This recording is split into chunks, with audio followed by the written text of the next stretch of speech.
L'idée, c'est vraiment de passer dans différentes zones, dans différents espaces qui nous créent soit une immersion, qui nous transporte dans une expérience dans laquelle on peut décider juste de regarder ou on peut vraiment participer. Au niveau multimédia, on utilise différents systèmes, dont la projection, évidemment, la lumière, pour créer des jeux où les gens vont interagir avec un objet.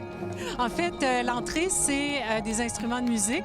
Alors, c'était vraiment pour créer une espèce de symphonie hivernale. Pendant que les gens attendent, ils sont en avant pour les personnes qui regardent, qui font pas nécessairement le parcours aussi.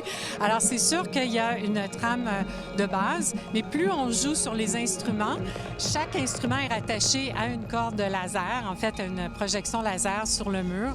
Là, après, on passe dans un passage un peu mystérieux pour créer vraiment le sentiment qu'on rentre dans le palais de Bonhomme. Et puis, on arrive sur un lac gelé. Et là, c'est vraiment intéressant. Ça dépend le nombre de personnes qui est là autour de nous et tout.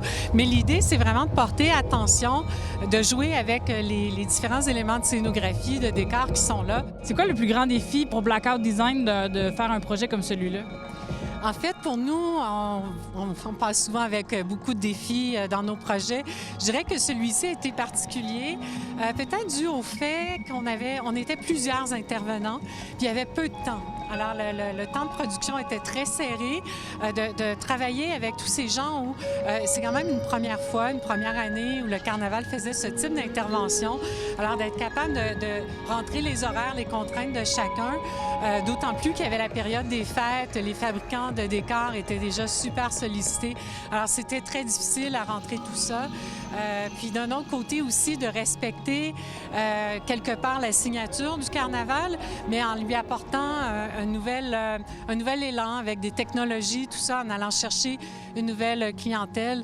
Donc, cette idée de garder la tradition, mais en lui donnant une nouvelle personnalité, je pense que ça pourrait être un peu tout ça.